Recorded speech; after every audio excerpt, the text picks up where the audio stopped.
یا دونوں میں کچھ فرق ہے؟ امام راغب ہوں یا ابن فارس ہوں یا ابن منظور افریقی ہوں، انہوں نے سب لغت والوں نے پہلے تو یہ کہا کہ دونوں کا مطلب ایک ہی ہوتا ہے، پھر کہتے ہیں قریب قریب ہوتا ہے، پھر کہتے ہیں ایک باریک سا فرق ہوتا ہے۔ تو اس کے اوپر ایک وہ لغت کا میدان ہے، اس کے اندر ایک بڑی بحث ہے، لیکن میں نے جو اس وقت عرض کرنا ہے لہو اور لعب، اس کا مطلب یہ ہوتا ہے کہ مثلا لعاب، یہ کیا چیز ہوتی ہے؟ اللعاب، تو وہ کہتے ہیں یہ جو لعاب کلمہ ہے رال کو کہتے ہیں، انسان کسی وہ جو رال بہتی ہے اس کو لعاب کہتے ہیں۔ لعب بار بار وہ آتا ہے آیات کے اندر۔ اب رال جو ہے اس کا کیا مقصد ہے؟ بس وہ بہہ گئی، ختم ہو گئی۔ اسی طرح اللہ تعالیٰ فرماتا ہے کہ لوگ ان کاموں میں لگے ہوئے ہیں، ان خیالات میں لگے ہوئے ہیں، ان عقائد کو اپنایا ہوا ہے جو عقائد منہ کی رال کی طرح ہوتے ہیں۔ جیسے رال بہہ جاتی ہے اور ختم ہو جاتی ہے، اسی طرح ان کے عقائد رال کی طرح ہیں، ان کے اندر کوئی استحکام نہیں ہے، کوئی ثبات نہیں ہے، کوئی وہ محکم نہیں ہے، بس بات کی اور وہ ختم ہو گئی۔ یہ کیا اللہ تعالیٰ ان کو فرماتا ہے، یہ تم نے کیا کیا ہوا ہے، اپنے ساتھ کیا کیا ہوا ہے۔ اور یہ کائنات جو ہے یہ لہو اور لعب نہیں ہے۔ مثلا وَإِذَا نَادَيْتُمْ إِلَى الصَّلَاةِ اتَّخَذُوهَا هُزُوًا وَلَعِبًا، کہ وہ اذان کس کے لیے تھی؟ وہ اذان ایک حق ہے اور تمہیں بہتری کی طرف بلا رہی ہے، تمہاری زندگی میں توازن پیدا کرنے کے لیے، اور وہ تمہیں بلایا جا رہا ہے، اور تم نے اس کی طرف دھیان نہیں دیا بلکہ تم نے ایک اور فضول کام کیا، بلکہ وہ جو حق بات تھی اس کو تم نے الگ کر دیا اور اس کا تم نے مذاق اڑانا شروع کر دیا، اور وہ جو مذاق ہے نا وہ تمہارا لعب تھا، وہ تمہارا لہو تھا، کیونکہ تم نے ٹائم ویسٹ کیا، اس کا کوئی مطلب نہیں تھا۔ لعب ضد ہے کہتے ہیں، اس کی ضد جدن ہوتی ہے۔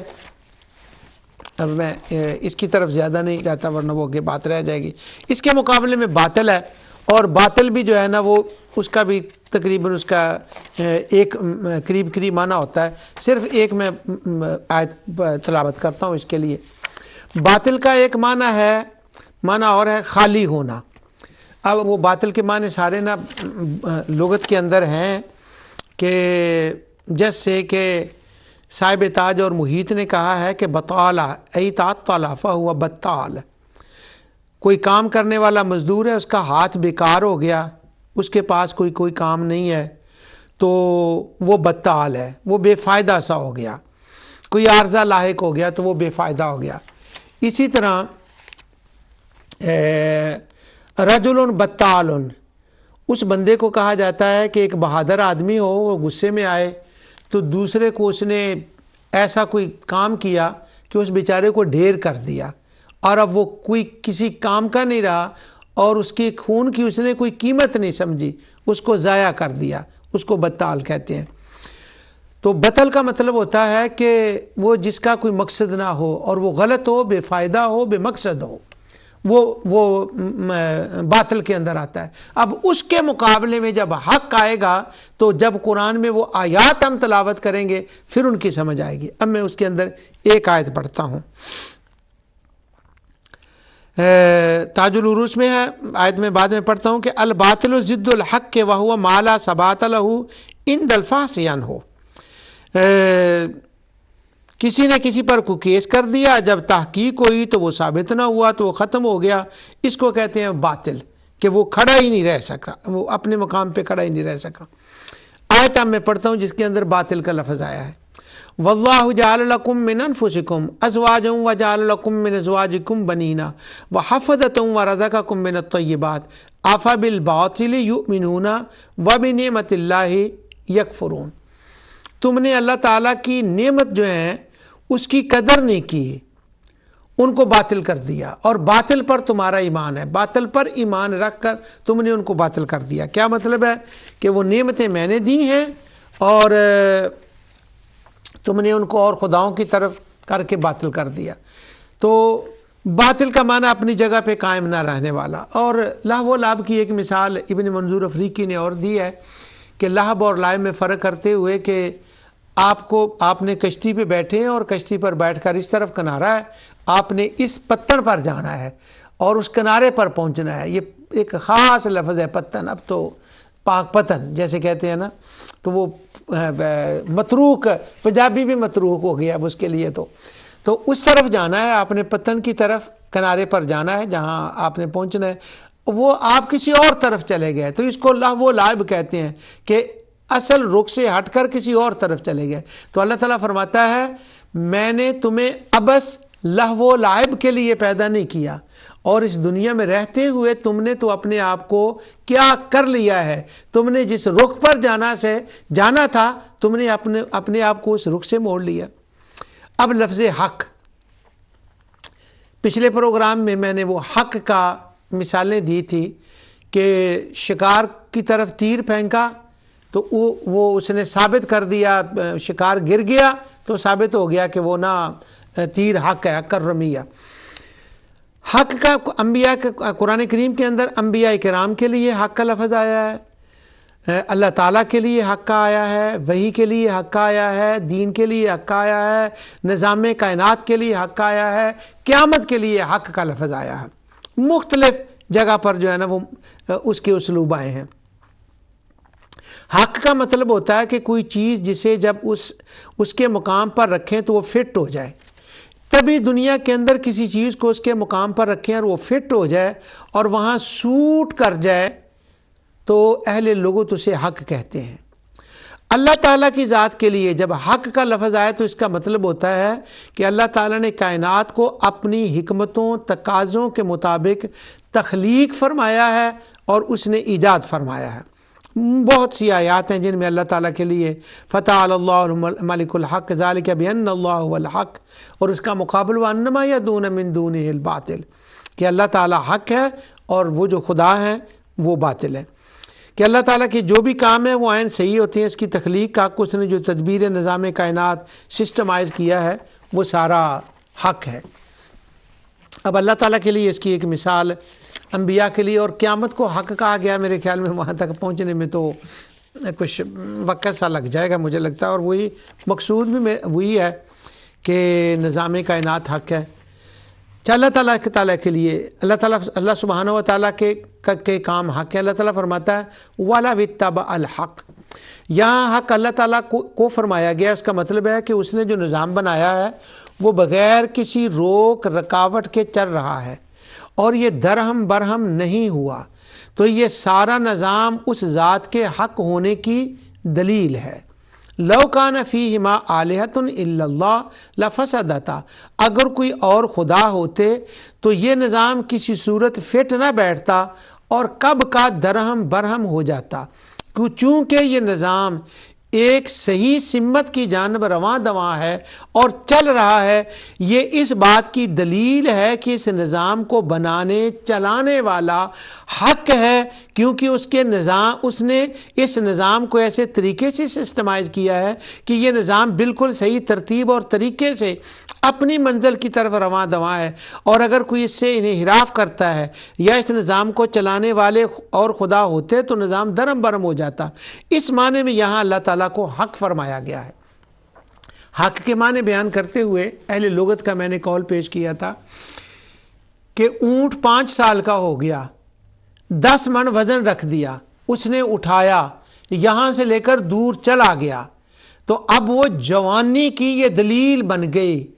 اب حق کنکریٹ پروف کیا ہوا کہ اس نے جب وہ وزن لے کر چلا گیا تو اس کا مطلب ہے وہ جوان ہو گیا۔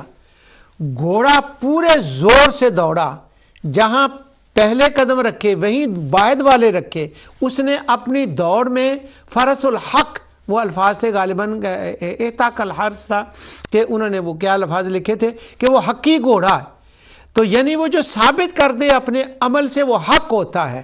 یہ جتنے چند الفاظ میں نے پڑھے ہیں، جو آیات میں نے آپ کے سامنے پڑھی ہیں، ان میں ثابت یہ اللہ تعالیٰ نے فرمایا، اپنے لیے حق کا لفظ فرمایا، وَلَوِ اتَّبَعَ الْحَقَّ أَهْوَاءَهُمْ لَفَسَدَتِ السَّمَاوَاتُ وَالْأَرْضُ وَمَنْ فِيهِنَّ، کہ یہ میں نے تخلیق کیا ہے،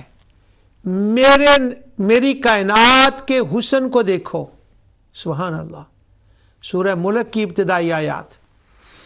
میری تخلیق کو دیکھو، بار بار دیکھو اور نقص نکالنے کی کوشش کرو، اور بار بار نقص نکالنے کی کوشش کرو. تمہاری نگاہیں تھک جائیں گی میری مخلوقات کے حسن نظم میں، کہیں تمہیں باریک سی کوئی غلطی، کوئی فرق نظر نہیں آئے گا. تو کیا یہ میرے سچے خدا ہونے کی دلیل نہیں ہے کہ یہ میں نے ان کے اندر جو حسن پیدا کیا ہے؟ بھلا جھوٹے باطل جو لوگ ہوتے ہیں، خدا ہوتے ہیں جو تمہارے سامنے ہیں، وہ بھی ایسا کر سکتے ہیں؟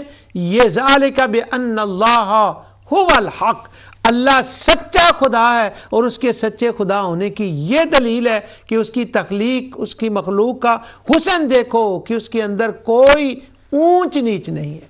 یہ اس کے سچے ہونے کی دلیل ہے، اس کے حق ہونے کی دلیل ہے. سبحان اللہ. اب رہ گیا پیدا کرنا اور پھر اس کو مینٹین کرنا. یہاں پر امام رازی کی مجھے بات یاد آ گئی کہ جو ان کی توحید پر کتاب ہے، کتاب التوحید ہے، بڑی توحید پر انہوں نے بات کی. خیر وہ جو بات ہے نا، اس کے اندر یہ ایک جملہ ہے جو میرے پروگرام کے مطابق ہے، باقی تو وہ توحید اور اس کے اور مسائل ہیں. وہ جو معتزلہ کے توحید ہے، صفات عین ہیں، غین ہے، غیر ہے، عین ہے، غیر، وہ تو اس مسئلے میں ہے. لیکن اسی کے اندر ایک کمال کی بحث، ایک بات امام رازی نے لکھی ہے. وہ امام رازی نے بات یہ لکھی ہے، وہ کہتے ہیں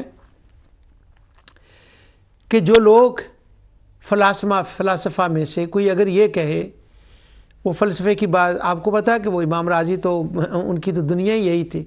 تو وہ کہتے ہیں کہ یہ جو کہتے ہیں کہ شاید یہ ایکسیڈنٹلی دنیا اپنے آپ بن گئی ہے، تو انہوں نے کہا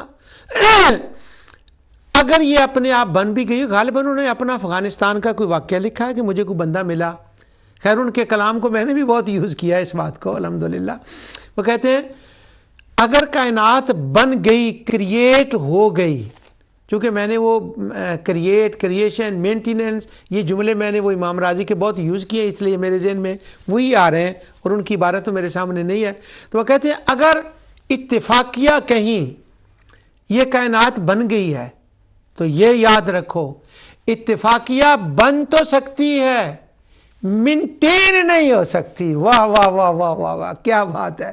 اسی طرح چلتی رہے اور اس نظام میں کبھی فرق نہ آئے، اس کا پیٹرول بھی پورا رہے، اس کا موبائل بھی، سارے آئل بھی پورے رہیں، مشینری حرکت بھی کرتی رہے، اس کی مینٹیننس بھی ہو اور وہ اپنے انجام کو آخر تک بھی پہنچے. تو وہ کہتے ہیں یہ مینٹیننس کبھی نہیں ہو سکتی. اس کا ماننا پڑے گا کہ اس کا بنانے والا اس اعتبار سے حق ہے کہ اس نے بنا کر حسن کے اعتبار سے اس کو حق ثابت کر دیا. اور پھر یہ جو آیتیں میں نے پڑھی ہیں اس کا یہ ہے کہ اگر کوئی اور خدا انٹرفیئرنس کرنے والے ہوتے تو وہ کب کے اس کے دشمن بن کے اس کو، اس کے نظام، اس کے مینٹیننس کو انٹرفیئرنس کر کے خراب کر دیتے. تو اللہ تعالیٰ فرماتا ہے اگر میں ان تمہارے خداؤں کی بات کو مان لیتا تو اب تک یہ نظام درہم برہم ہو جاتا، یا وہ خدا ہوتے تو میرے نظام کے میرے بات کو درہم برہم کر دیتے. تو کیا تم دیکھتے نہیں میں نے پیدا بھی کیا ہے، حسن بھی ہے، تخلیق بھی ہے، مینٹیننس بھی ہے، چل بھی رہی ہے، رکھنا بھی نہیں ہے. تو پھر تم کیوں نہ کہو ذالک بان اللہ هو الحق، اس نے ثابت کر دیا ہے نظام کو چلا کر کہ وہ حق ہے. معدہ ہضم کرتا ہے، بھوک لگتی ہے، پانی پیاس کو بجھاتا ہے، روٹی بھوک کو ختم کرتی ہے، ٹیسٹیں ہیں چیزوں کے اندر، رنگوں میں ایک شان ہے، خوشبو میں یہ ہے. تو یہ جتنی چیزیں ہیں یہ ثابت نہیں کرتی سورۃ الرحمن کا تو موضوع ہی یہ ہے. ہم نے اس کا ترجمہ یہ کیا ہوا ہے کہ وہ افطاری کے وقت شام کو وہ کھانے گئے لیں تو ہم کہتے ہیں فَبِأَيِّ آلَاءِ رَبِّكُمَا تُكَذِّبَانِ. چلو کسی درجے میں جا کر اس کا وہ معنی بن جاتا ہے، مگر اس کی جو آیات ہیں وہ تو کوئی اور بات کر رہی ہیں. وَالشَّمْسُ وَالْقَمَرُ الشَّمْسُ وَالْقَمَرُ بِحُسْبَانٍ وَالنَّجْمُ وَالشَّجَرُ يَسْجُدَانِ وَالسَّمَاءَ رَفَعَهَا وَوَضَعَ الْمِيزَانَ أَلَّا تَطْغَوْا فِي الْمِيزَانِ وَأَقِيمُوا الْوَزْنَ بِالْقِسْطِ وَلَا تُخْسِرُوا الْمِيزَانَ وَالْأَرْضَ وَضَعَهَا لِلْأَنَامِ فِيهَا فَاكِهَةٌ وَالنَّخْلُ ذَاتُ الْأَكْمَامِ وَالْحَبُّ ذُو الْعَصْفِ وَالرَّيْحَانُ. واہ واہ واہ واہ. وہ فرماتا ہے کہ یہ جتنی مینٹیننس ہے، جتنا تخلیق کا حسن ہے، یہ ثابت نہیں کر رہا. کون ہے جو اس سے انکار کر سکے؟ کون ہے جو کہے کہ اللہ حق نہیں ہے؟ تو بہت دلائل ہیں اس کے اوپر. اور اگر وہ تمہارے خود ساختہ وہمی خداؤں، لات منات خدائنیوں کے پیچھے لگ جائے تو نظام کائنات ایک پل بھی نہ چل سکے. اس لیے اسے حق فرمایا گیا. قرآن کریم کے اندر اس کے حق ہونے کی جو آیات ہیں، ساری آیات ہی مراقبے والی ہوتی ہیں، وہ مراقبے والی آیات ہیں. اور حق وہی کے لیے آیا ہے. تلک آیات اللہ نتلوہا علیک بالحق. سبحان اللہ. ایک قصہ بیان ہوا ہے سورہ بقرہ میں. وہ قصہ تبدیل ہو گیا تھا، کر دیا گیا تھا. اس کی تاریخی ہسٹوریکل وجوہات ہیں، بخت نصر کی کچھ وجوہات ہیں. اس کی وجہ سے اس میں وہ کڑیاں ٹوٹ گئیں درمیان میں. لیکن جس کو کہتے ہیں نا، کہیں کہیں ان کڑیوں کے بارے میں سنا جاتا تھا ان کی کمیونٹی میں، اہل کتاب کی کمیونٹی میں، کہ کوئی کڑیاں ہیں یہاں پر، یہ مل نہیں رہی. ان کے جو ایکسپرٹ تھے. تو جب قرآن نازل ہوا تو اس واقعہ طالوت اور جالوت کے واقعہ کو، اور اس سے پہلے وہ جو گرے ہوئے لوگ تھے ان کو کھڑا کیا گیا، اور وہ واقعات جو تھے جب ان کو بیان کیا گیا. اور پھر کچھ قوانین تھے جو انہوں نے تبدیل کر دیے تھے، اور وہ تبدیل خدا کے قوانین کچھ اور تھے، طلاق اور نکاح کے. دیکھیں میں حافظ ہوں نا، تو کسی اور دنیا میں اپنے آپ ہی چل پھر رہا ہوں. وہ جو دوسرے پارے کا آخری پاؤ ہے نا، جس کو حافظوں کی زبان میں کہتے ہیں، میں اس میں گھوم رہا ہوں. وہ جو آخری پاؤ ہے کہ طلاق اور نکاح کے جو احکام نازل ہوئے تھے، انہوں نے اہل کتاب نے کیا کیا؟ ان کو بدل دیا اپنی سہولتوں کے لیے. اور رومن لو اور مصری لو اور جو عراق کا لو تھا، اب میں پوری ایکیالوجی آپ کے سامنے رکھ رہا ہوں، اور ایکیالوجسٹ اس بات کو آپ پروف کر رہے ہیں. وہ جو لو تھے اوریجنلی، ان کو ختم کر دیا. اس کی جگہ مصری قانون کو، بخت نصر کے قانون کو، عراق کے قانون کو، رومیوں کو وہ لے آئے، اور وہ فٹ نہیں ہو رہے تھے اپنی جگہ. میں نے ابھی اس کی تاج العروج کی عبارت پڑھی ہے کہ وہ فٹ بیٹھے تو بات حق ہوتی ہے. واہ واہ واہ، سبحان اللہ. اب وہ قانون جو انہوں نے بنا دیے وہ حق نہیں بیٹھ رہے تھے. اب قرآن نازل ہوا، طلاق اور نکاح کے وہ قوانین سیٹل کر دیے. اس کے بعد ان کی تاریخ جو خراب ہو گئی تھی، اور جس کے بارے میں ان کو خود بھی خیال تھا کہ یہ سیٹل نہیں بیٹھ رہی، یہ فٹ نہیں بیٹھ رہی، وہاں وہ جو کڑیاں مس تھیں ان کڑیوں کو ملایا، اور وہ اچھی طرح سے اس سٹوری کو بیان فرمایا. اور انہی آیات کے اندر کذالک یبین اللہ لکم آیاتہ، میں نے تفصیل سے کھول کے بیان کر دیا ہے. اب وہ سارا مضمون جب ختم ہوتا ہے تو اللہ تعالیٰ فرماتا ہے تلک آیات اللہ نتلوہا علیک بالحق. واہ واہ واہ واہ واہ واہ. اس نبی کے سچے ہونے کی اور اس پر نازل ہونے والے قرآن کے سچے ہونے کی دلیل نہیں ہے کہ تمہاری سٹوریوں کی جو وہ کڑیاں تاریخ نے توڑ دی تھیں، ان سب کو کیسے جوڑ کے ملا کے دکھا دیا. اور وہ جو قوانین انسانی فطرت کے خلاف تم نے بنائے تھے ان کو کیسے تصحیح ان کی کر دی. اور وہ جو اغلال تھے، وَيَدَعُ نَصْرٌ وَالْأَغْلَالَ الَّتِي كَانَتْ عَلَيْهِمْ، اور جو گلے کے توق تھے اور ان کو وہ توڑ کے رکھ دیا. اور وہ انبیاء نے کہا تھا کہ جب وہ آئیں گے وہ تمہارے گلے کے جو توق تم نے پہنے ہیں، اپنے اوپر پابندیاں عائد کی ہیں، وہ ختم کر دیں گے، وہ ٹوٹی ہوئی کڑیوں کو جوڑ دیں گے، وہ قوانین کی تصحیح کریں گے. کیا یہ جو آیتیں میں نے سنائی ہیں علیک بالحق، یہ ان کے حق ہونے کی دلیل ہے، اور یہ ہیں سچی آیتیں جنہوں نے پوری تاریخ اور فٹ ہونے کے اعتبار سے ثابت کر دیا ہے کہ یہ نبی بھی حق ہے اور اس پر نازل ہونے والا کلام بھی حق ہے۔ سبحان اللہ۔ نزل علیک الکتاب بالحق، سورۃ آل عمران کی ابتدا میں یہ بات آتی ہے، اور یہاں پر امام راضی نے تو غضب ڈھایا ہے، وہ میں نے ان کی عبارت پڑھ دی تھی، اور وہ ایک خاص عبارت ہے ان کی اس آیت کے تحت۔ تو یہاں پر وہ کہتے ہیں کہ یہ کتاب حق ہے۔ اب کیوں حق ہے؟ بس یہی بات سمجھ لیں جو میں نے ابھی پہلے عرض کی ہے، اور امام راضی نے اس آیت کی تفسیر میں لکھا، وہ کہتے ہیں کہ وہاں پر وہ نا ایک وَأَنزَلَ الْفُرْقَان کی ایک تفسیر کرتے ہیں امام راضی اس کی تفسیر کے اندر۔ تو فرقان کی وہ ایک تفسیر کرتے ہیں جو تمام مفسرین سے ہٹ کر ہے۔ مفسرین نے وَأَنزَلَ الْفُرْقَان کی کچھ اور تفسیر کی ہے، وہ کہتے ہیں کہ فرقان کا یہاں مطلب قرآن ہے، یعنی مفسرین یہ کہتے ہیں کہ یہاں پر قرآن ہے۔ تو امام راضی کہتے ہیں یہاں نہیں، فرقان کا مطلب قرآن نہیں ہے یہاں پر، کیونکہ پہلے آ گیا ہے نزل علیک الکتاب بالحق، قرآن کا ذکر آ گیا ہے، اور پھر وَأَنزَلَ الْفُرْقَان کا یہ مراد نہیں ہے۔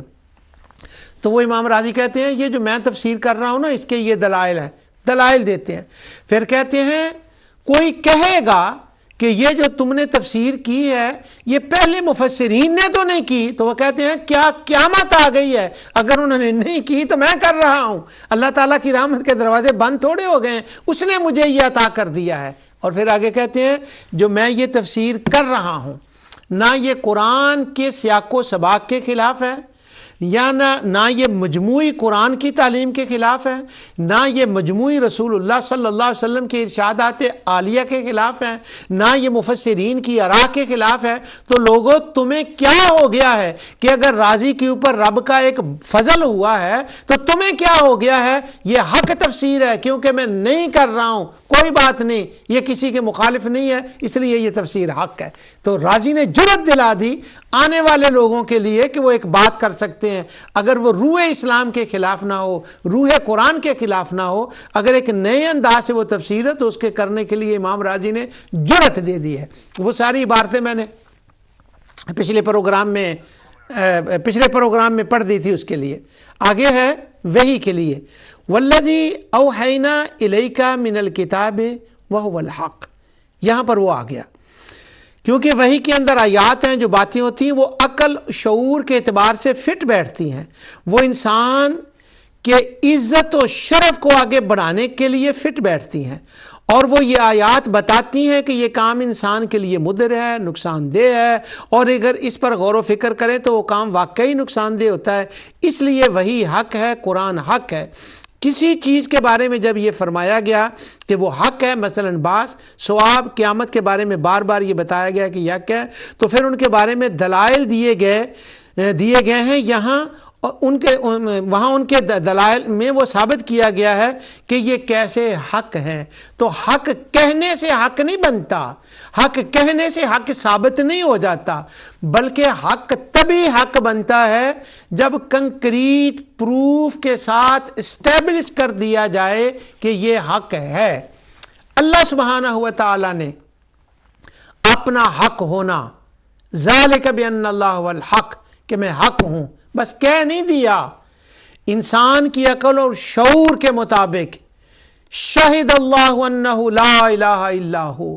اس کا صحیح ترجمہ یہ ہے کہ اللہ تعالیٰ نے دلائل اتنے کائنات کے اندر ہر جگہ پر رکھ دیے ہیں کہ اب کسی کو یہ کہنے کی جرت نہیں ہو سکتی کہ یہ اللہ، اس کا اللہ ہے نہیں ہے، یا اللہ نے یہ بنایا نہیں ہے، یا اللہ کے ساتھ کوئی اور شریک ہے، کسی کی یہ جرت نہیں ہو سکتی۔ شاہد اللہ انہ لا الہ الا ہو، جب وہ کائنات میں نظر دوڑائے گا، غور و فکر کرے گا، تو وہ مجبور ہو جائے گا کہ یہ کہنے پر کہ ذالک بان اللہ هو الحق، یہ اس کا مطلب ہے۔